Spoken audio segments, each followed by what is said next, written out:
Eu vou fazer agora dois exemplos, tá? No qual a gente vai ilustrar, né, o uso de matriz no R para problemas que não sejam puramente computacionais, né? Ou seja, problemas que sejam aplicados, né? No primeiro exemplo, tá, nós vamos construir dados simulados, tá, para aplicar, tá, a fórmula dos mínimos, dos estimadores de mínimos quadrados ordinários para obter esses estimadores, tá? E no segundo exemplo, nós vamos trabalhar com dados hipotéticos para simular, tá, o efeito da escolha de composição de uma carteira de ativos, tá, sobre o risco, medido como desvio padrão da rentabilidade dessa carteira, e sobre a rentabilidade esperada dessa carteira de ativos. Então, o primeiro exemplo, digamos assim, é uma ilustração, né, econométrica, o segundo, uma ilustração, né, de um tema aplicado à área de finanças. Então vamos considerar, tá, que eu tenha uma série de observações de uma variável y combinada com uma série de observações de uma variável x, tá, que tenham sido geradas a partir desse modelo que está aqui na tela de vocês. Tá? Cada observação da variável i, tá, é 3 mais 2 vezes o valor da variável x1 mais 4 vezes o valor da variável x2 mais 8 vezes o valor da variável x3 mais 7 vezes o valor da variável x4 mais um erro aleatório. Tá? O índice i aqui representa, tá, a observação que eu estou fazendo. Tá? Então, yi é o valor da variável y, tá, na observação de número i. Tá? xi1 é o valor da variável x1 na observação de número i, tá? E assim por diante. Tá? Eu vou supor que eu tenho um observador que vê n, né, faz n observações dessa variável aqui. Né? De fato, na hora de simular, vou supor que sejam 100 observações. Tá? Então eu estou assumindo, tá, que vão ser gerados dados, tá, informando, tá, os valores de x1, x2 até x4, tá, e os valores da variável xi de acordo com esse modelo aqui. Tá? E esse erro aleatório aqui, eu vou supor que ele é normalmente distribuído com média zero e desvio padrão igual a 5. Tá? Então eu estou fazendo um experimento hipotético, né? E o primeiro passo desse experimento hipotético é gerar os dados desse experimento. Eu vou usar esse modelo para gerar os dados do nosso experimento. Tá? O segundo passo é tentar estimar, tá, os parâmetros da relação entre yi e xi. Tá? É um modelo meio circular, porque eu de cara já estou postulando o valor desses parâmetros, né? Mas o que eu quero ver é que quando eu coloco esse errozinho aqui, o que acontece com a minha estimativa desses parâmetros. Então imagine que eu tenha dois processos. Tá? Num primeiro processo, tá, no qual um experimentador tem controle, são gerados os valores de yi, tá, de acordo com esse parâmetro, tá, e uma série de valores de xi, né, de x1i, x2, xi1, xi2 e assim por diante. Tá? No segundo processo, eu passo para um analista apenas os valores de yi e os valores de xi, mas não informam que esses parâmetros aqui são 3, 2, 4, 8 e 7. Tá? E o analista vai observar esses valores e vai tentar estimar esses parâmetros, tá?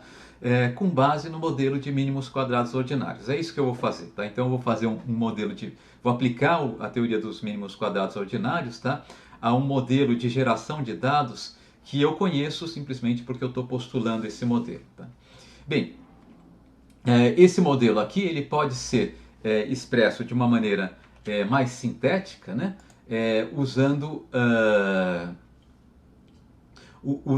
a notação matricial. Né? Eu posso dizer simplesmente que y maiúsculo, que vai ser o vetor das observações da variável y, é igual a x, que é a matriz composta por 5 vetores. O primeiro vetor é um vetor unitário. O segundo vetor é um vetor composto das observações da variável 1. Tá? Então aqui a variável x1 na observação 1, a variável x1 na observação 2 e assim por diante, até a variável x1 na enésima observação. Tá? A terceira coluna é um vetor composto pelos valores da variável x2. Né? Então aqui vai ter x12, x22 até xn2 e assim por diante. Tá? E a última coluna, né, que vai ser a nossa quinta coluna, é o valor assumido pela variável xi4. Tá? Então aqui eu vou ter x14, x24 até xn4. Tá? Então o nosso modelo diz o seguinte, que o vetor das observações y é a matriz, né, das variáveis x, tá, multiplicada pelo vetor beta, tá, onde o vetor beta é o vetor dos nossos coeficientes aqui, né, 3, 2, 4, 8, 7, tá, esse vetor aqui, tá, mais, tá, um vetor de erros, está faltando a gente colocar aqui, que tem mais um vetor de erros, que a gente pode chamar de epsilon til, tá.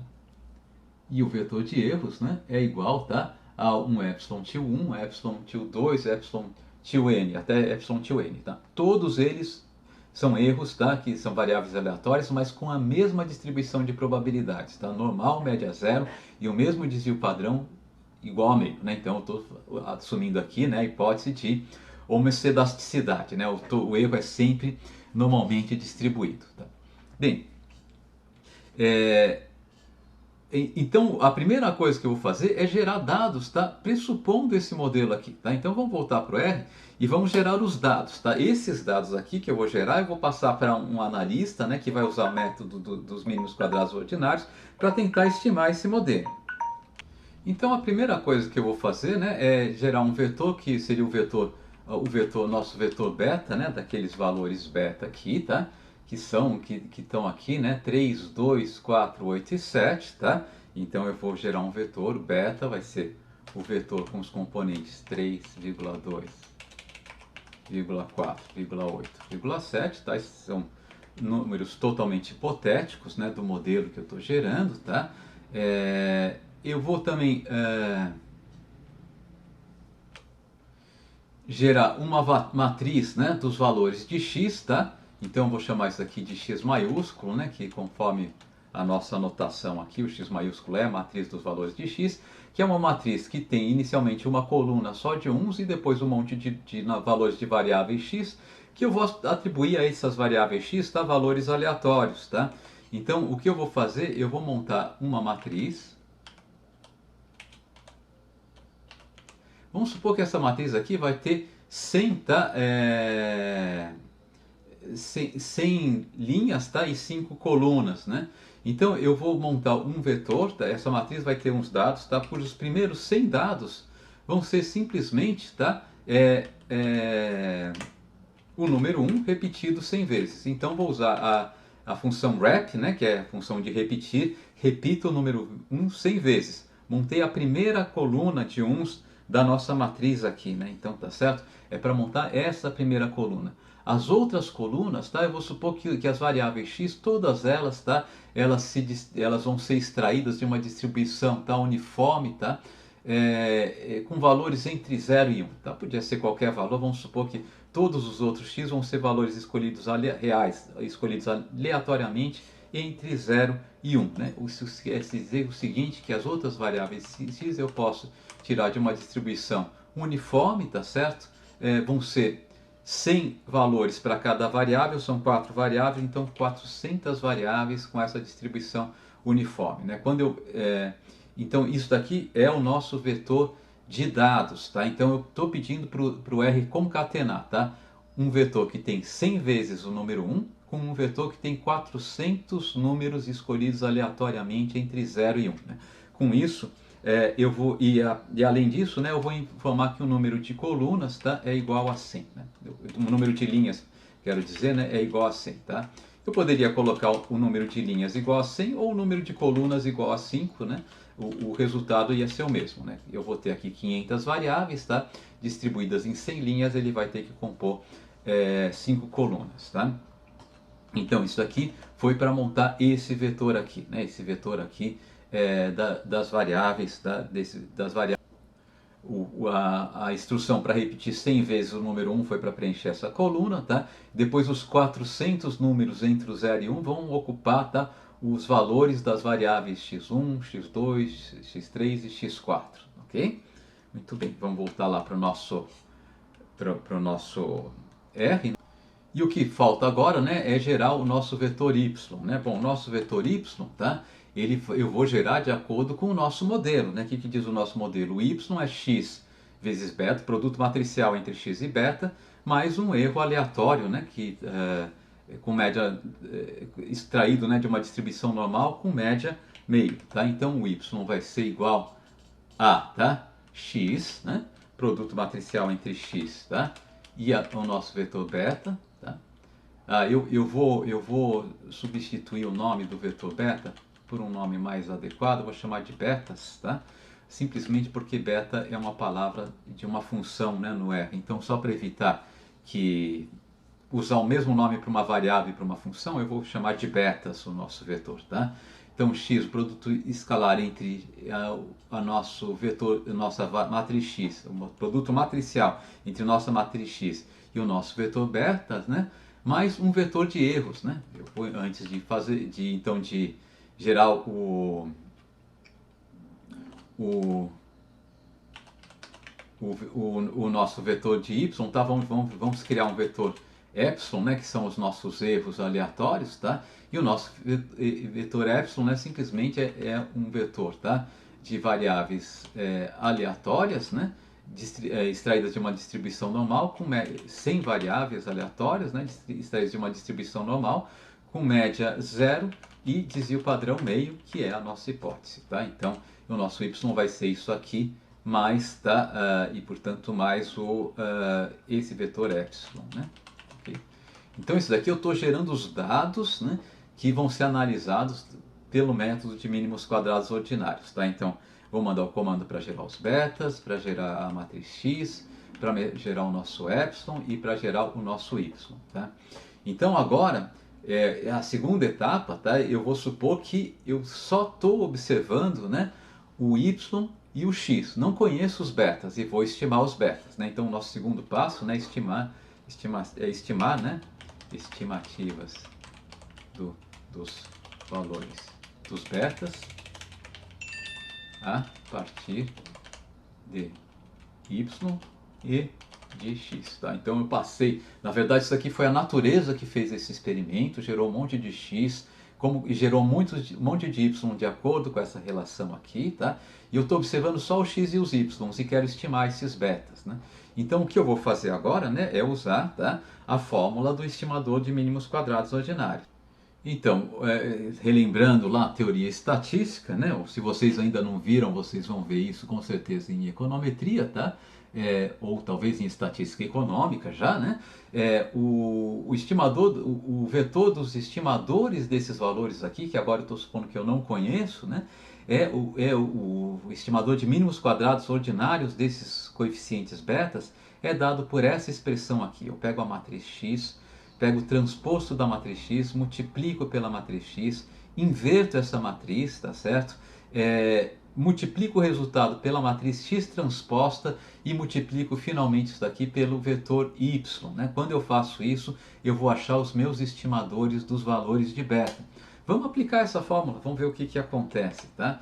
Então vamos lá, tá? Então vamos chamar isso aqui, esse vetor de vetor b, né? Tá? Para não usar o beta novamente, né? Então o que diz a nossa fórmula? Eu preciso pegar, tá, o transposto do vetor x, da matriz x, multiplicar, né, isso, tá, pela matriz x, tá? Isso eu vou elevar tudo e vou inverter tudo isso, né? Como é que eu inverto uma matriz? Eu uso a função solve, tá? A matriz resultante eu vou multiplicar novamente pela matriz x, tá? E isso aqui eu vou multiplicar pelo vetor y, tá? Então quando eu fizer isso aqui, eu vou estimar os betas, tá? Usando a fórmula, diretamente a fórmula, né, que a gente vê nos manuais de econometria, tá? Então eu vou mandar ele fazer isso aqui. Tivemos algum erro aqui. Sim, o erro foi que esse termo x aqui tem que estar transposto, né? Aqui eu coloquei certo a fórmula, tá? Mas na hora que eu fui escrever a fórmula usando o R, eu esqueci de colocar aqui que o x tem que estar transposto, né? Ok? Então, se vocês confrontarem, né, essa expressão aqui, né? Então, a matriz inversa é o transposto de x vezes o x, tá? Que seria isso aqui, a matriz inversa do transposto de x vezes o x, vezes o x transposto vezes o y, né? Vezes o x transposto vezes o y. Agora, deve funcionar, né? Vou mandar ele calcular. Agora ele estimou os nossos betas, tá? Então esses daqui são os valores estimados. Eles não vão ser exatamente 3, 2, 4, 8 e 7, porque se eu não consigo observar, filtrar esse erro aqui, esse erro vai contaminar um pouco esses valores. Esses valores estimados vão ter algum tipo de erro também. Mas esse erro, a gente sabe, né, da teoria econométrica, que esse erro, tá? Se o modelo gerador dos dados foi esse modelo aqui em cima, esse erro aqui é um erro não viesado, né? A esperança desse erro aqui é igual a zero. Então vamos ver quais são os nossos estimadores B, tá? Então olha só, são relativamente próximos, né? Eu estimei uma constante igual a 3,04 aproximadamente, enquanto a minha verdadeira constante é 3, né? O primeiro beta eu estimei, o beta 1 eu estimei 1,88, o verdadeiro valor é 2, né? O beta 2 eu estimei 4,22, o verdadeiro valor é 4, né? O beta 4 eu estimei 7,9 aproximadamente, o verdadeiro valor é 8, tá? E o quinto valor eu estimei bastante próximo de 7, que é o verdadeiro valor, né? Tá, ok? Bom, vocês também devem se lembrar, né, do nosso da econometria, tá? Que eu tenho uma medida, né, de quão bom, né, de quão bom é o meu modelo, quão aderente, de quanto as minhas variáveis explicativas estão explicando da variável explicada, né? Quanto a variação no x explica, né, a variação no y, né? E essa medida é o nosso R2, tá? O nosso R2 pode ser construído da seguinte maneira. Primeiro, eu construo um erro, né, de erros observados, tá? Um vetor de erros observados, que seria os valores da variável x, né, menos os valores que eu preveria das variáveis x com base nos meus valores estimados, né? Então, vamos fazer isso em duas etapas, tá? Vamos criar um vetor que seria xest, tá? Que seriam os x estimados, tá? Que simplesmente seria nossa matriz x, tá? Multiplicada, tá? Pelos nossos valores estimados de beta, tá? Então isso daqui vai dar, tá? Qual que é o vetor dos valores que eu estimaria da variável x, tá? De acordo com os betas que eu estimei, né? Com os coeficientes da nossa regressão estimados, tá? Então o erro da nossa regressão, vamos chamar isso aqui de vetor E, tá? Ele vai ser o nosso vetor y, tá? Menos, e eu falei xest, né? Não, vamos chamar isso aqui de yest, né? São os y estimados, tá? Eu vou até lá no console para não contaminar aqui o nosso script, tá? Eu vou remover, tá? O xest, né? Remover xest, tá? Removi a variável xest, né?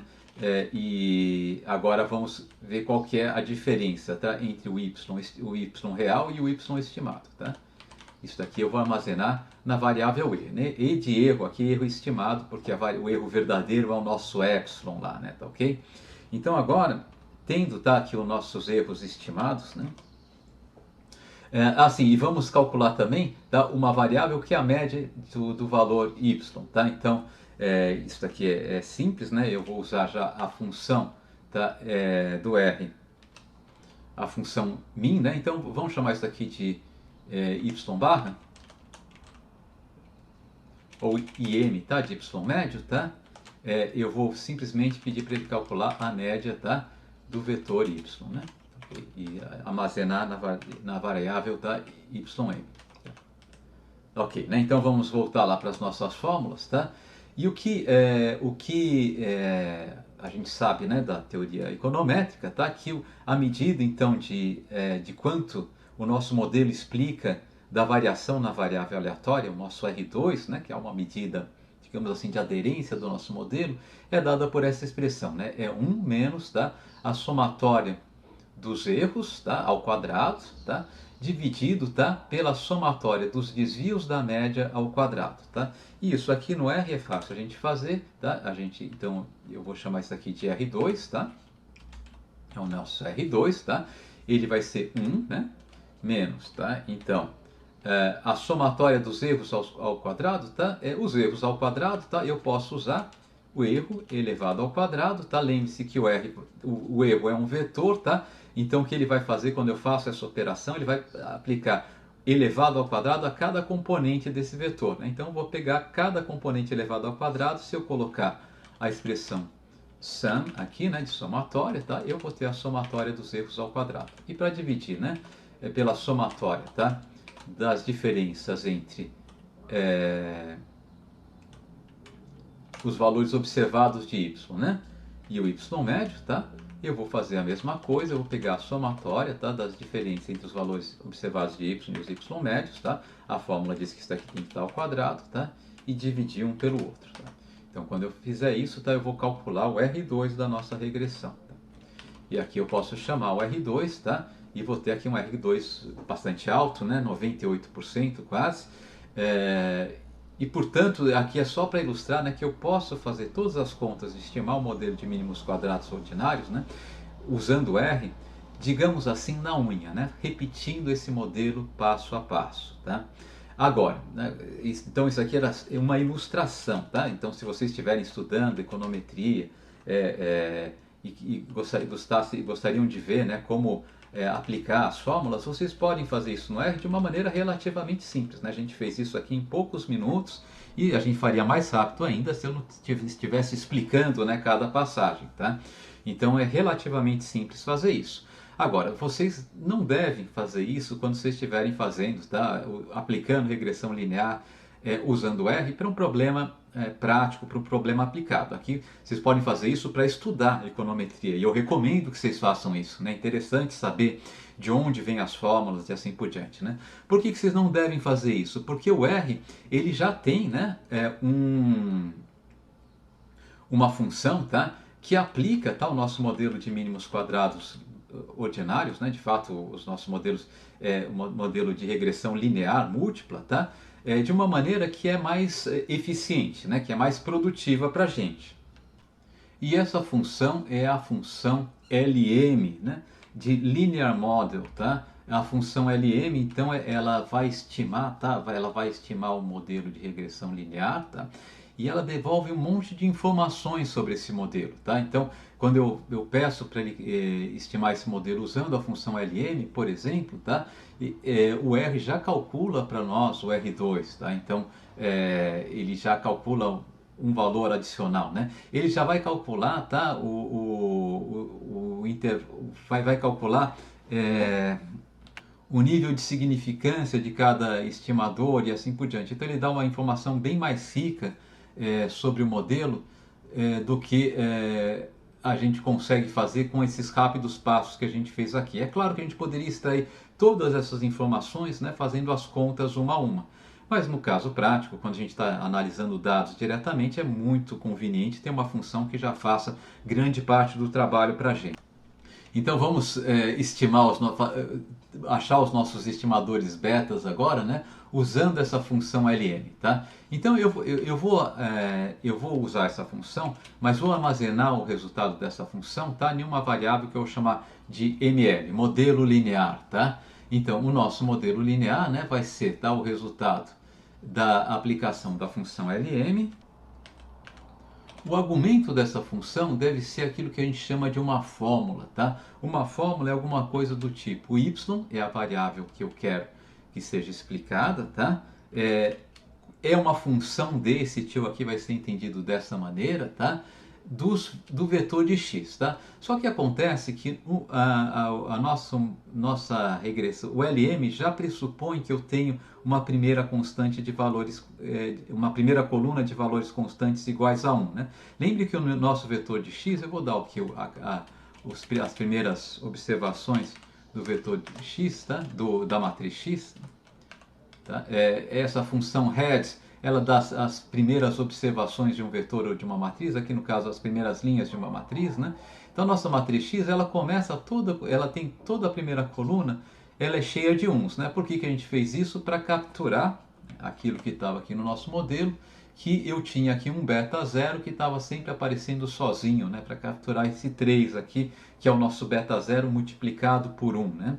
É como se eu tivesse uma variável explicativa que fosse constante e igual a 1, tá? Agora, o que acontece é que a função LM já coloca esse número de 1s aqui, tá? Então eu vou colocar aqui nas minhas variáveis explicativas, eu vou colocar toda a matriz X, tá? com todas as linhas, mas apenas as colunas 2 até 5. Tá? Eu vou excluir a coluna 1, tá? Que tem aquele vetores de 1, para evitar que o R coloque duas vezes as colunas de 2 até 1, e daí ele vai acabar funcionando errado, ele não vai conseguir fazer a estimativa corretamente. Bom, completo então aqui o argumento, tá? Então se eu fizer isso, tá? O R vai rodar o nosso modelo, ele não achou... tá, o que que eu cometi de erro aqui, né? Eu coloquei x entre parênteses, um espaço vazio, vírgula 2 até 5, né? Ele pensou que x é uma função, x não é uma função. Eu quero que isso daqui seja entre colchetes, né? E não entre parênteses, tá? Então vamos colocar aqui, isso daqui entre colchetes.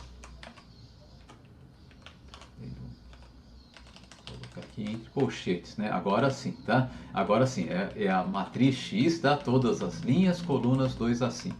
Agora ele vai fazer, ele estimou aqui o nosso modelo ML, tá? Bom, se eu quiser saber o básico, só uma coisa, se eu quiser saber o que que tem, o que que é essa variável, tá? Essa variável, vamos ver o tipo dela, tá? Ela é uma variável do tipo lista, tá? De fato, a gente vai ver que ela tem um atributo que é chamado classe, que é um atributo LM, Linear Model, né? Mas por hora, vamos deixar quieto isso, a gente já vai falar sobre as classes, né, dos objetos, mas vamos ver quais são os nomes dos objetos que estão nessa variável, tá? Nessa lista, tá? Para ver os nomes dos objetos que estão nas listas, eu posso usar tanto a função names.ml, né?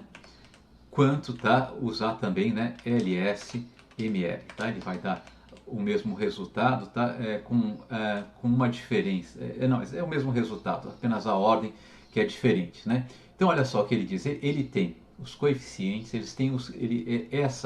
essa variável ml aqui vai armazenar muito mais do que a gente fez na mão, tá? Vai armazenar, tá? Os coeficientes, os resíduos, uma série de informações, né, sobre o nosso método de mínimos quadrados ordinários, tá? Que eu não vou comentar um a um agora, nesse momento, tá? Armazena qual que é o modelo que foi estimado, né? Enfim, então tem uma série de informações. Mais do que isso, tá? Existe uma função chamada função summary, né? Que é uma função que resume, tá, qualquer objeto que eu dê como argumento dessa função. Essa função é o que a gente chama no R de função genérica. Uma função genérica, ela se comporta de forma diferente de acordo com o objeto que eu dê para ela analisar, tá? Se eu der para ela um objeto que é o resultado de um modelo de uma função LM, tá? Essa função summary vai apresentar os resultados da nossa estimação como usualmente eles são apresentados, tá? Em artigos, né? Ou seja, ela vai dar, aqui ela vai informar qual que é o nosso modelo,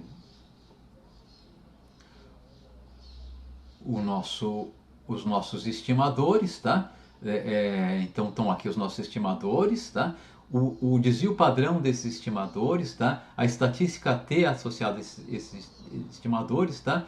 E a probabilidade crítica, né? Tá certo? A probabilidade o grau de a probabilidade crítica desses estimadores, né? Quanto mais próxima de zero essa probabilidade, mais significativos são esses estimadores. Eles são altamente significativos, todos eles aqui no nosso exemplo, tá? Ele dá o nosso R quadrado, tá? Que é 0,9797, tá? Veja que esses valores aqui são exatamente iguais aos valores que a gente tinha estimado agora há pouco. Eu já recupero eles, né? Tá, ok? Mas ele dá mais informações, né? Tá certo? Ele dá aqui o resultado da estatística F, né? Para ver se o modelo como um todo, né? Ele tem significância, ele tem alta significância, como a gente pode ver aqui pelo p-value dele, né? Pelo valor de probabilidade dele, tá? E assim por diante. Então isso daqui, usar a função LM é muito mais poderoso, né, do que ter que fazer todo o procedimento, né, de estimação de mínimos quadrados ordinários, levantar todas as informações para a gente fazer todos os testes que queira fazer, tá? Na mão, né, tá? Então vocês usualmente vão usar, né, a função LM, tá? Mas de qualquer maneira vocês já sabem que dá para fazer, tá? dá para não usar essa função, né, e fazer todos os testes na mão, né? Então, só como eu havia prometido, né, vamos comparar aqui esses estimadores com os estimadores que a gente havia gerado, tá?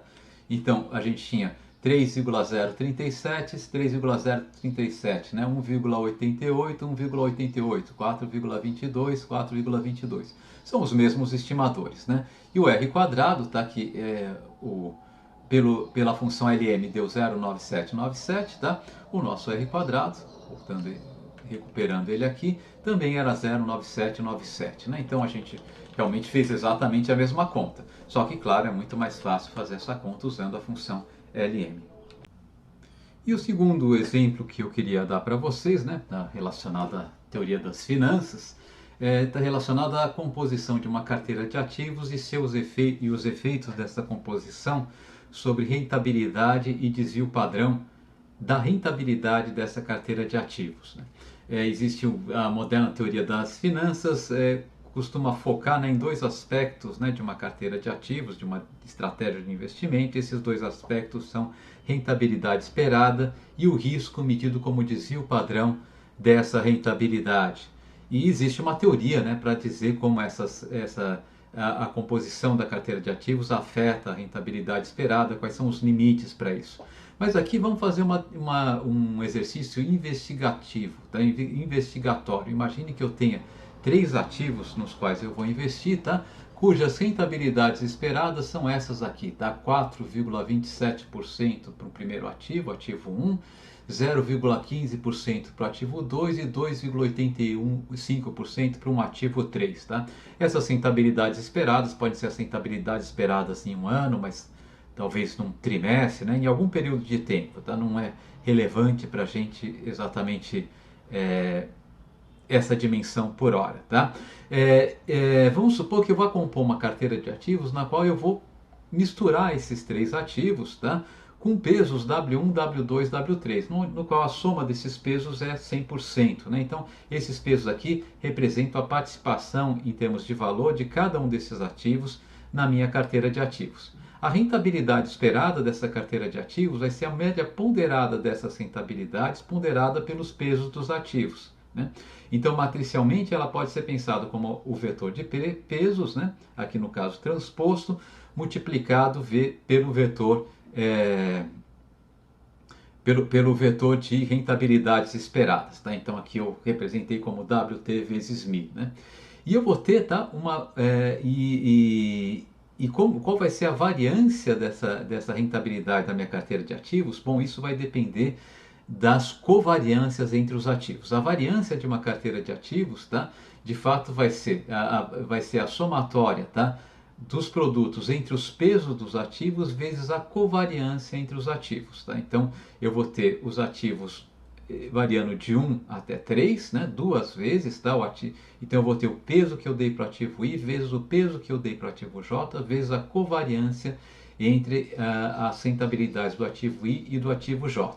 Eu posso expressar isso matricialmente, né, se eu montar uma matriz de covariância, que a gente pode chamar aqui de MCOV, né, de abreviação de matriz de covariância, assumindo esses valores hipotéticos de covariância, tá? Então o ativo 1 ele covaria consigo mesmo 1%, quer dizer, a variância dele é 1%, né? O ativo 2 um pouco mais do que 1% e assim por diante. A covariância entre o ativo 1 e 2 é 0,18%. Notem que essa matriz aqui é simétrica, porque teoricamente ela tem que ser simétrica, né? A covariância entre as rentabilidades do ativo 1 e 2 tem que ser igual à covariância entre a rentabilidade dos ativos 2 e 1, tá? A ordem, né, na qual eu organizo os ativos não afeta a medida de covariância, tá? Isso daqui está acontecendo.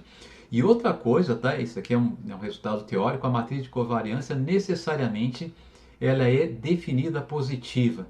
Isso quer dizer que se eu premultiplicar essa matriz por um vetor e pós-multiplicar essa matriz por outro vetor, tá? O resultado nunca vai ser negativo, tá? Bom, então, mas de qualquer maneira, então a variância da nossa carteira de ativos, ela pode ser expressa dessa maneira, mas também pode ser expressa matricialmente, né? Ela pode ser expressa simplesmente como sendo, tá, o produto, tá, entre o vetor de pesos transposto vezes a nossa matriz de covariância, que a gente chamou MCOV, né? Vezes o vetor de preço uma segunda vez. Né? Isso daqui é o que é chamado uma forma quadrática. Né? Enfim, então eu vou usar, né, as fórmulas matriciais simplesmente porque elas são mais fáceis de serem trabalhadas no R. Voltando ao R, portanto, né, eu já coloquei aqui como comentário os dados do nosso exemplo, para a gente não ter que ir voltar para as nossas anotações, depois voltar para cá de novo. Né? Então vamos criar primeiro os nossos vetores de rentabilidade esperada. Eu vou chamar isso aqui de vetor mu, né, ou mi, de a letra grega. Né?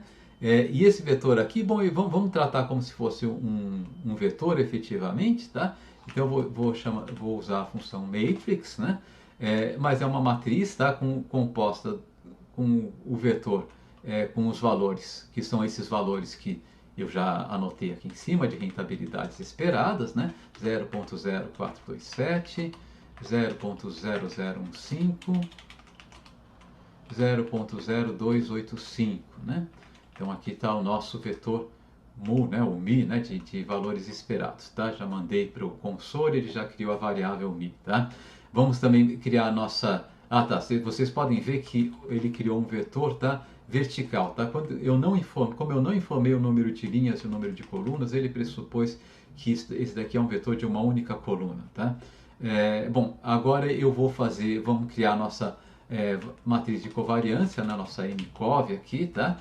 E eu vou compô-la preenchendo por linha, que vai ficar mais fácil para a gente, tá bom? Vai ser uma matriz, né? Cujos componentes, bom, são esses valores que estão aqui, tá?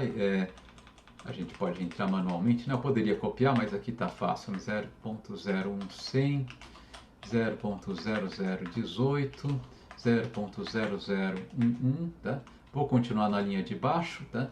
0.0018, tem que colocar vírgula, né? 0.0018, 0.0109, 0.0026,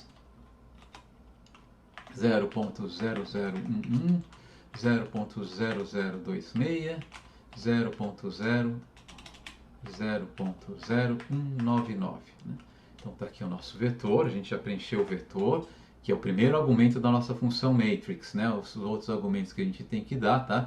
Eu preciso dizer qual que é a dimensão dessa matriz, né? A gente pode dizer que vai ser uma matriz de 3 linhas, ele infere que eu vou ter 3 colunas, tá? E eu preenchi os dados, né, não por coluna, mas por linhas, né? Então tem que passar o argumento by row igual a true, né? Ok? Feito isso aqui, eu posso mandar esse comando para o R. Eu tive algum probleminha aqui. E o que aconteceu é que eu esqueci de uma vírgula, né? Eu tenho que separar todos os componentes de um vetor por vírgula, né? Quando uso a função C, tá? Agora gerei, agora sim, né? Ele executou o nosso comando sem reclamar. Então a gente já tem os nossos dados iniciais, tá? Agora o que a gente quer fazer investigar o que acontece, tá, com a rentabilidade e o desvio padrão de uma carteira de ativos quando eu faço variar, tá, os pesos dessa carteira de ativos. Então o que eu vou fazer, tá? Eu vou gerar, tá, diversos vetores de pesos, tá? Vou gerar diversas simulações, né? Muitas simulações, tá? Vou experimentar diversas composições dessa carteira de ativos e vou ver e vou montar o resultado, tá? Um vetor onde eu vou ter todas as rentabilidades esperadas para cada uma dessas composições de carteira de ativos e todos os desvios padrões estimados para cada uma dessas composições dessas carteiras de ativos, tá? E eu vou combinar, tá, esses resultados em um gráfico para ver como eles estão se relacionando, tá? Que tipo de combinação entre rentabilidade e desvio padrão eu consigo obter com as minhas diferentes carteiras de ativos, tá? Isso aqui é um processo investigativo numérico, né? Por quê? Porque eu não estou fazendo conta algébrica aqui, né? Eu não estou fazendo álgebra simbólica para tentar determinar, né, quais são as minhas possibilidades de combinar ativos, né, para gerar uma carteira de ativos, por exemplo, com maior rentabilidade dado o risco assumido, ou menor risco dado a rentabilidade assumida, tá? A gente tem como fazer isso, na verdade, na teoria das finanças, o modelo da carteira ótima de Markowitz desenvolve um modelo já analítico, um modelo simbólico, né, que dá um resultado mais geral do que o que a gente vai gerar aqui, mas esse resultado aqui é muito interessante, né? Primeiro, do ponto de vista didático, de quem está estudando finanças, para ver como emergem essas propriedades que depois a gente demonstra de uma maneira mais genérica matematicamente, né? E segundo, porque muitas vezes nós estamos investigando um problema novo, tá? E a investigação matemática, puramente matemática, por vezes é complicada. É interessante fazer simulações numéricas que deem insights sobre, né, sobre como conduzir depois, né, o desenvolvimento matemático de uma teoria mais geral. Tá? E é o que a gente vai fazer aqui. Então, eu estou supondo que eu vivo num mundo que eu ainda não sei, né, quais são as regras matemáticas que descrevem a relação entre desvio padrão e rentabilidade esperada de uma carteira de ativos que vai ser composta, né, por diversos ativos as rentabilidades esperadas eu conheço e cujas matrizes de covariância, né, dessas rentabilidades eu também conheço. Tá? Então vamos fazer isso. Então, como eu estava falando, né, o que eu vou fazer, tá? Eu vou escolher, tá, diversos valores W1, W2, W3, tá, sujeitos a essa restrição que a soma deles tem que ser iguais a 1, tá, e simular o que acontece com a nossa carteira quando eu escolho esses diversos valores. Bom, então para fazer esse experimento, né, eu vou criar um número muito grande de simulações. Tá? O que constitui essa simulação?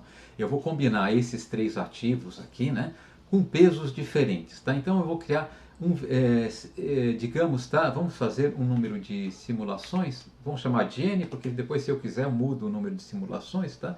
Vamos chamar N, tá? E 1 vezes 10 elevado à quinta, né? Ou seja, 100 mil simulações que eu vou fazer, tá? N vai ser o número de simulações, né?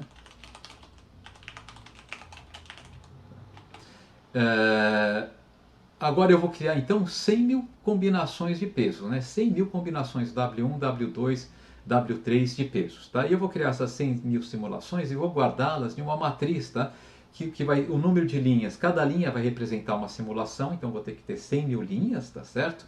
E cada coluna vai representar o peso, né? A primeira coluna o peso do ativo 1, a segunda o peso do ativo 2, a terceira o peso do ativo 3, né? Vamos chamar essa matriz de pesos, tá? E essa matriz, né? Então vou criando o comando matrix, tá? E eu vou fazer os pesos, tá, variando aleatoriamente, tá, de acordo com uma distribuição uniforme, tá, entre menos meio e mais 1,5. Né? Então, da teoria das finanças, a gente sabe que o peso pode ser negativo. Né? Eu posso, quando é que eu tenho peso negativo? Quando eu vendo a descoberta um ativo. Né? Então, de uma maneira simples, a gente pode pensar que vender a descoberta um ativo que representa tomar dinheiro emprestado nas condições daquele ativo. Né? Por exemplo, eu posso fazer um contrato que eu peço para alguém me emprestar 50 mil reais e eu digo que eu vou remunerar aqueles 50 mil reais de acordo com a rentabilidade das ações da empresa Vale do Rio Doce. Né? Se eu fiz isso, na prática é como se eu estivesse vendendo as ações da empresa Vale do Rio Doce, né? 50 mil reais em valor das ações da empresa Vale do Rio Doce, sem ter essas ações. Né? Eu só tenho uma promessa de remunerar igualmente, né? de maneira equivalente a que essas ações remunerariam. Né? Isso aqui chama-se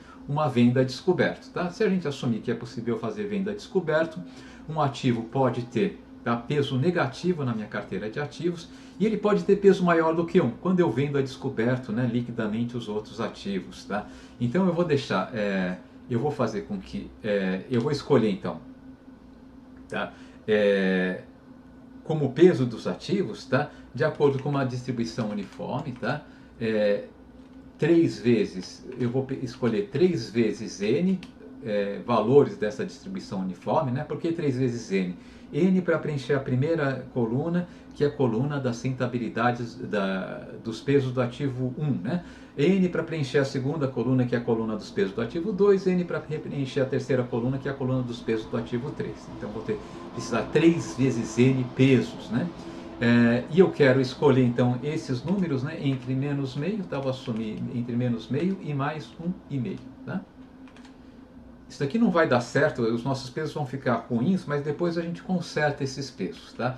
Eu só quero construir por hora uma matriz, né, que tenha, tá, as N linhas e as 3 colunas. Né? E que com números aleatórios, tá? Então, quantas linhas eu preciso ter aqui, né? Eu vou precisar ter um número de linhas tem que ser igual a n, né? De fato, se eu já informasse que o número de linhas era igual a n, o R já implicitamente determinaria que o número de colunas seria igual a 3, né? Mas eu posso também colocar ncol, né? O número de colunas igual a 3 para completar aqui o nosso deixar completo aqui, né, a especificação da nossa matriz, tá? Ok? Agora, o que vai acontecer? Vamos olhar para as primeiras linhas, tá, da nossa matriz de pesos, tá? Eu posso fazer isso usando a função heads, né? Ela pega as primeiras linhas de uma matriz ou os primeiros componentes de um vetor, tá? Então, quando eu olho para essas primeiras linhas, eu vejo um problema, tá? Por exemplo, se vocês somarem, tá, os três valores da primeira linha, essa soma não é igual a 1, né? E eu quero que a soma dos pesos seja igual a 1. Então vamos consertar a nossa matriz pesos, né? Eu vou pegar essa matriz, tá? E vou atribuir a ela, tá? Os valores que ela tem, tá? Mas divididos pelos valores, tá? Que eu obtenho somando todos os elementos, né? Das linhas dessa coluna, tá? Então, se vocês estão lembrados, nós tínhamos uma função chamada rowSums, tá? Que somava, né?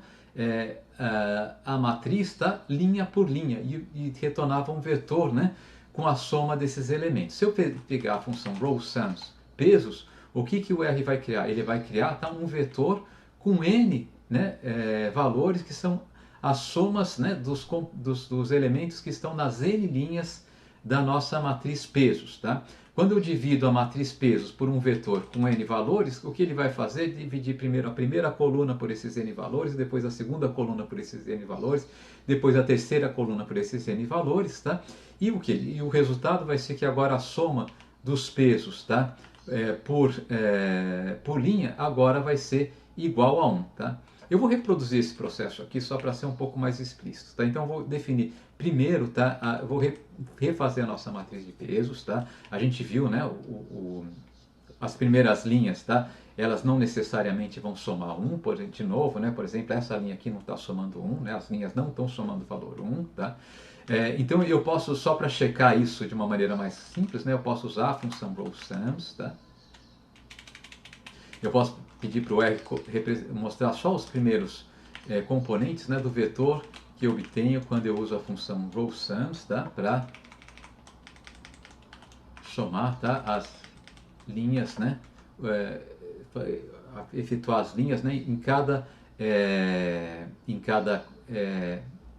efetuar a operação de soma em cada linha, né, da matriz pesos, tá? Então a gente pode ver, olha, eu tenho algumas linhas, tá? A soma dos pesos é maior do que 1, outras é menor do que 1, e eu quero que sempre dê 1, né? Então, o que eu vou fazer agora, né, é dividir então a minha matriz pesos, tá, pela soma dos pesos linha a linha, né?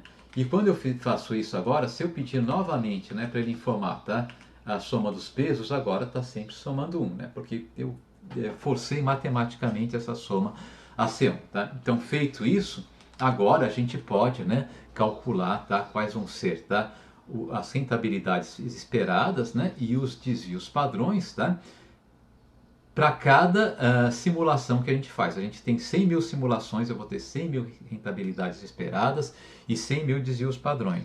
Então vamos começar calculando as rentabilidades esperadas em cada simulação, né? O que eu quero calcular, na verdade, né, são os valores, tá? Na primeira simulação, vamos chamar de peso, vamos chamar de R/1, a rentabilidade esperada do ativo 1, R/2, a rentabilidade esperada do ativo 2, e R/3, a rentabilidade esperada do ativo 3, né? Essas rentabilidades, né, são aqueles valores que a gente havia colocado aqui em cima, né? 0,0427, 0,0015, 0,0285, mas ao invés de ficar falando esses valores, né, vamos chamar esse primeiro valor de R/1, R/2, R/3, é mais fácil, né, de falar desses valores dessa maneira, tá? Então, chamando essas rentabilidades esperadas por esse nome, né, na simulação 1, tá certo? E vamos chamar de W11, tá? W11, tá? o peso do ativo 1 na simulação 1, W12 o peso do ativo 2 na simulação 1, W13 o peso do ativo 3 na simulação 3 e respectivamente a mesma coisa, W21 o peso do ativo 1 na simulação 2, W22 o peso do ativo 2 na simulação 2, W23 o peso do ativo 3 na simulação 3, né? Ou de uma maneira geral, WI1 o peso do ativo 1 na simulação I, WI2 o peso do ativo 2 na simulação I, WI3 o peso do ativo 3 na simulação I, né? Então, de uma maneira geral, tá? A rentabilidade esperada na simulação I vai ser WI1 vezes R1 barra mais W2 vezes R2 barra mais W3 vezes R3 barra, né? Bom, eu posso escrever isso daqui de uma maneira matricial, simplesmente pegando a matriz de pesos, a nossa matriz de pesos, e multiplicando ela, tá, pelo vetor de rentabilidades esperadas, né? Isso significa que as nossas rentabilidades esperadas, né, podem ser obtidas, né, aplicando-se a fórmula, vamos chamar o vetor de rentabilidades esperadas, o vetor RS, tá? R de plural, né, de rentabilidades, tá?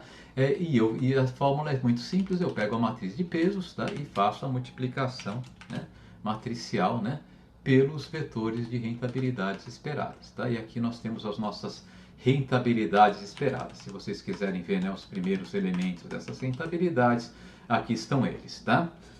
Vamos agora calcular os desvios padrões, tá, em cada uma das 100 mil simulações que a gente quer fazer, né? E para fazer isso, tá, vamos lembrar a fórmula do cálculo da variância. Eu pego o vetor de pesos na forma de um vetor linha, multiplico pela matriz de covariância e pós-multiplico esse resultado pelo vetor de pesos na forma de um vetor coluna, tá? Imagine que eu quisesse fazer isso, tá, para os pesos descritos na primeira linha da nossa matriz de pesos, né? Lembrem que a nossa matriz de pesos é uma matriz que cada uma das linhas, né, corresponde a um vetor de pesos, né? O peso do ativo 1 mais o peso na primeira coluna, o peso do ativo 2 na segunda coluna, o peso do ativo 3 na terceira coluna, tá? Então vamos extrair, tá, a primeira linha da nossa matriz de pesos e vamos armazenar essa primeira linha em uma variável que eu vou chamar de P, tá? Então a variável P são os pesos, né, de cada um dos ativos na primeira linha da nossa primeira observação, da nossa primeira simulação, tá? Se eu quisesse calcular o desvio padrão, né, a partir desse vetor de pesos aqui, o que eu poderia fazer é algo muito simples. Eu teria que calcular a raiz quadrada da variância, né, calculada com base nesse vetor de pesos, tá? Vai ser esse vetor de pesos, o produto matricial dele, né, pela nossa matriz de covariância, tá? Notem que quando eu premultiplico uma matriz por um vetor que não tem o atributo DIN, o R vai interpretar esse vetor como um vetor linha, né? Então ele vai interpretar como a gente quer que ele interprete. E depois eu vou multiplicar esse produto aqui, esse resultado, novamente pelo meu vetor de preços, né? Quando o vetor ele aparece depois do sinal de multiplicação matricial, o R interpreta ele como uma matriz de uma única coluna, que é exatamente o que a gente quer que ele faça, né? Então, se eu mando o R calcular isso daqui, tá, ele vai dizer, ó, o desvio padrão na nossa primeira simulação, o desvio padrão da nossa carteira de ativos na nossa primeira simulação é de 10%, né? Bem, para deixar isso daqui o mais genérico possível, tá, para a gente poder aplicar isso para cada uma das linhas, a primeira coisa que eu vou fazer, eu vou transformar isso daqui em uma função, tá? Então eu vou definir uma função que eu vou chamar CLC de calcular, tá? DP de desvio padrão, tá? Vai ser uma função, function, tá? Que vai ter um único argumento, o argumento P, tá? E essa função aqui, ela simplesmente vai retornar, tá? Return, tá? Esse valor que a gente, essa conta que a gente acabou de fazer, né? Ele simplesmente vai retornar, tá, a raiz quadrada de P multiplicado pela matriz de covariância, e esse resultado aqui pós-multiplicado pela nossa matriz de covariância, né? Então eu fiz isso, eu vou fechar aqui a nossa função, eu defini essa função aqui, tá? Então essa primeira linha que eu fiz aqui, a gente pode jogar fora, porque agora P vai ser um argumento qualquer, tá? Eu vou mandar essa função para o R, tá? Ele rodou essa função só para testar, vamos ver se ela está funcionando como a gente queria, né? Eu vou pedir para ela calcular, tá, o desvio padrão, tá? Na primeira linha da nossa matriz de pesos, tá? Então, e eu devo obter, né, os mesmos 10,5345% que a gente havia calculado agora há pouco. A gente obteve exatamente o mesmo valor, ele está fazendo a conta certa, tá? Agora, se eu quisesse calcular o desvio padrão, né, da nossa quinta simulação, ele calcularia, tá? Da nossa, sei lá, 100ª simulação, né? Ele também calcularia, tá? E a gente poderia calcular diversos desvios padrões, mas eu quero calcular todos, né? Os dos 101, tá? Simulações, tá? E agora eu vou usar um recurso das 100.000 simulações que a gente está fazendo aqui, né? Então, para fazer isso, eu vou usar uma função do R, tá? Que é uma função que a gente ainda não conhece, que é a função apply. A função apply, o que ela faz, tá? É aplicar, tá? A cada linha ou a cada coluna de uma função, de uma matriz, perdão, tá? Uma função, uma determinada função, tá? A forma, essa função deve ser escrita da seguinte maneira, né? Eu escrevo apply, tá? Vou escrever aqui, né? Apply, tá? Daí eu escrevo o nome da matriz, né? Que eu quero, sobre a qual eu quero aplicar a função, tá? Aqui eu quero aplicar sobre a matriz pesos, tá? Eu escrevo, tá? Eu posso dar um argumento margin, tá? Que pode assumir o valor 1 ou o valor 2, tá? Se ela assumir o valor 1, quer dizer que eu quero aplicar a função que eu quero aplicar sobre cada linha da matriz pesos, né?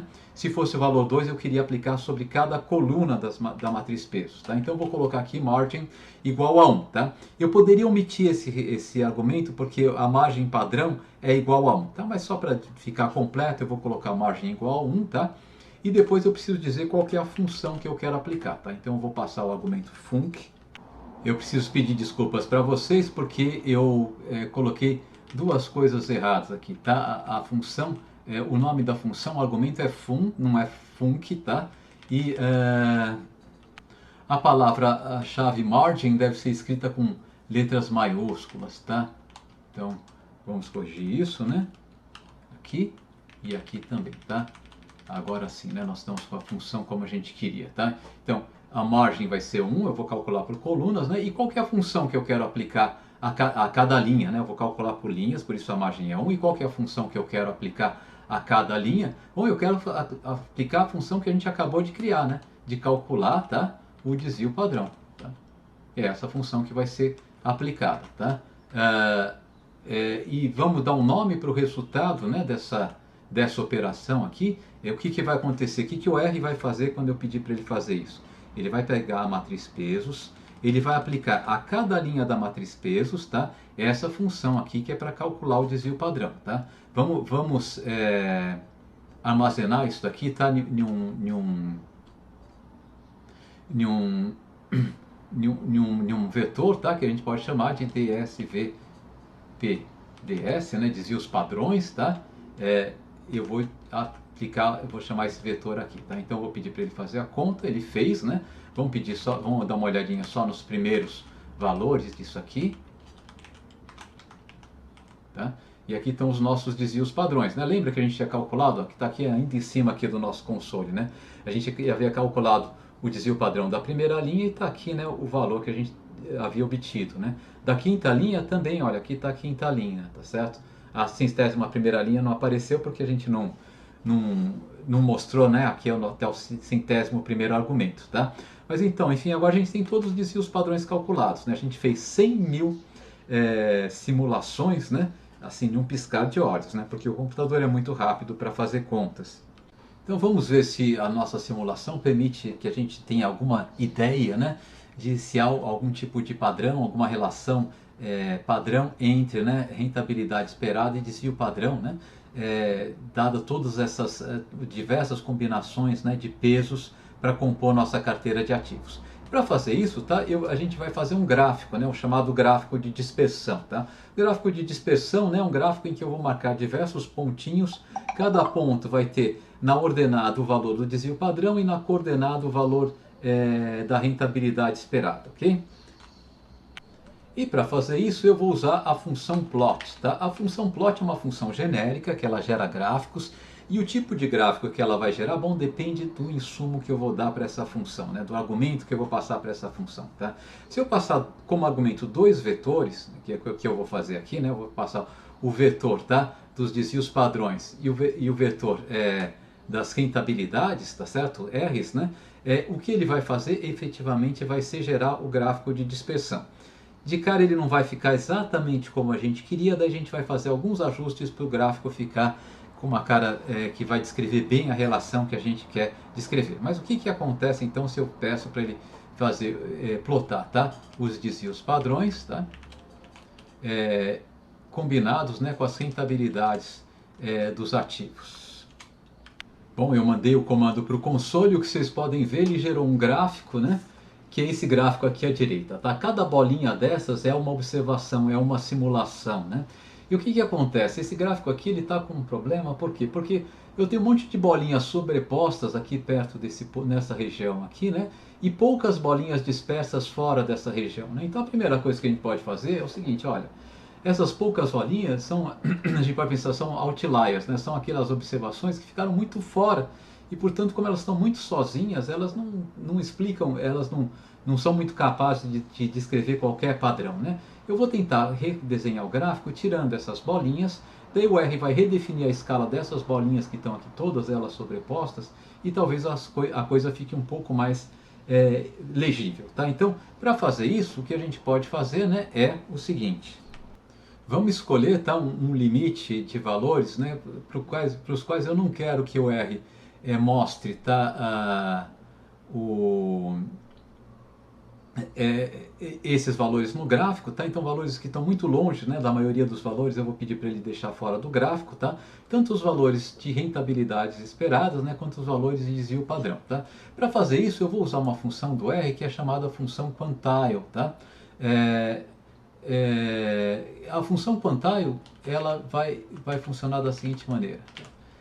Se eu pedir o quantile, tá, RS, tá, 0,98, tá, o que o R vai retornar, tá, é o valor da rentabilidade esperada, tá, para a qual 98% das rentabilidades estão abaixo delas, tá? Então eu vou pegar uma rentabilidade esperada que está muito fora das observações gerais, tá? Então se eu pedir para ele calcular isso, tá, eu vou obter o seguinte valor, tá? Aqui a rentabilidade esperada de 10% é tão alta que 98% das rentabilidades das carteiras que a gente simulou não estão aí, tá? Vamos fazer o seguinte, vamos pedir para o R não mostrar nenhuma carteira acima dessa rentabilidade, tá?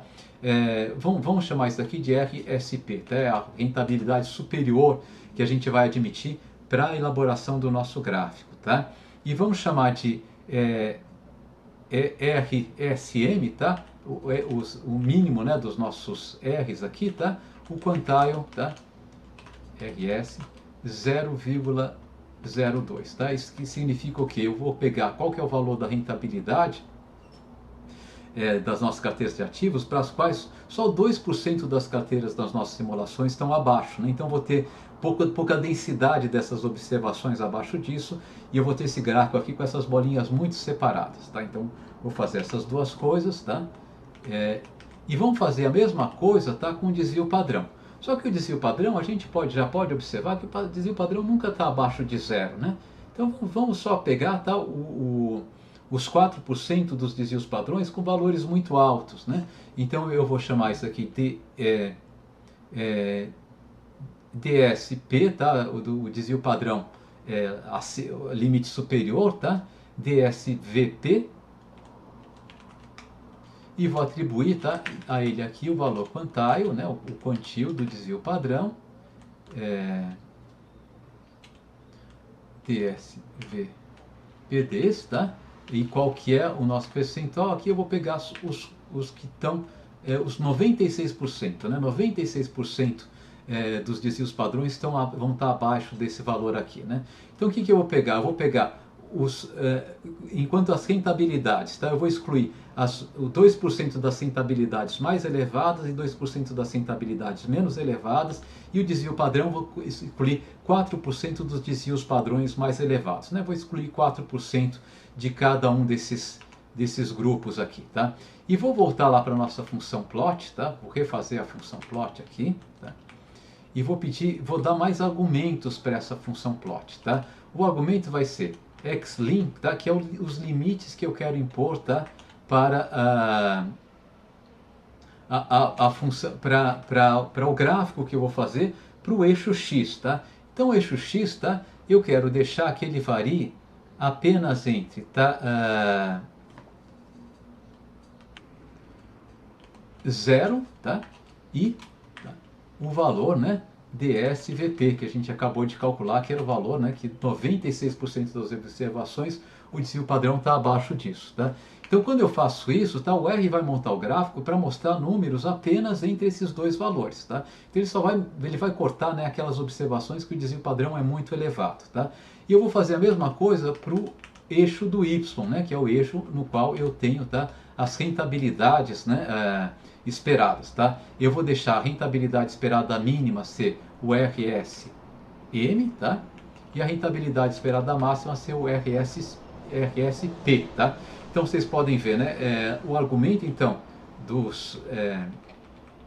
os argumentos xlim e ylim, tá? Eles têm que receber um valor de que vai ser um vetor, tá? Com dois componentes. O primeiro componente é o valor mínimo, o segundo componente é o valor máximo, que eu quero, né, que o R ponha esses dois eixos aqui, tá? Então se eu fizer isso aqui, o que vai acontecer com o nosso gráfico? Vou mandar de novo a função plot para o R, tá?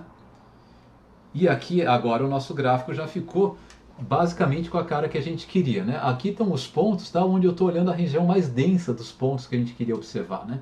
Então vocês podem ver aqui, essa região que ficou em preta aqui é porque as bolinhas estão se sobrepondo tanto, né? Que elas acabaram pintando toda a área em preto. E eu tenho uma região aqui que está acinzentada, que são um monte de bolinhas que elas não estão se sobrepondo tanto, que são as regiões mais densas, né? Então a maioria das nossas observações estão nessa área em preto. E o que é interessante é que a gente observa que não tem nenhuma, parece que tem uma curva aqui que desenha, né, um limite à esquerda do qual eu não vou obter nenhuma observação, né?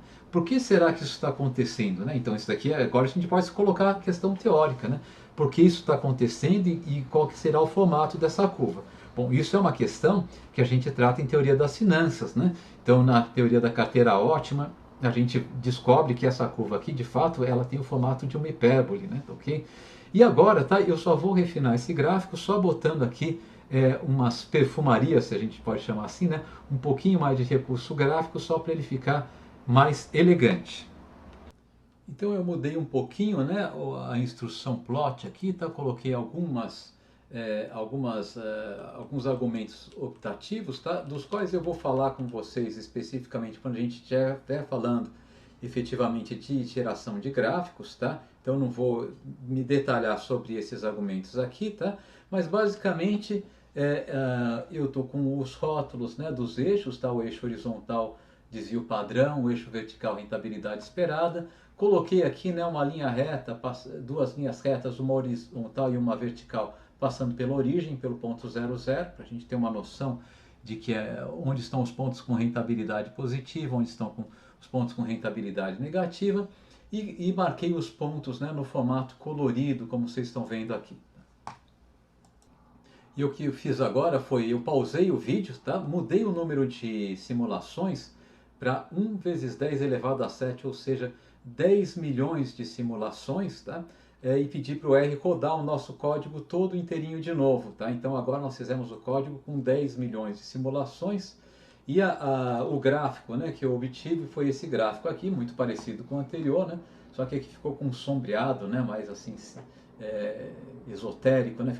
Eu tenho mais pontos aqui, né? Então aqui parece mais uma pintura, né? Cada ponto aqui, enfim, nós ficamos com uma figura mais impressionista, se vocês quiserem pensar assim, tá? Então com isso, e se vocês quiserem fazer isso no computador de vocês, tomem cuidado porque dependendo da capacidade da máquina de vocês, isso daqui ele pode ficar muito tempo, né, sem realizar, demorar muito, né, para fazer as contas ou mesmo travar, né?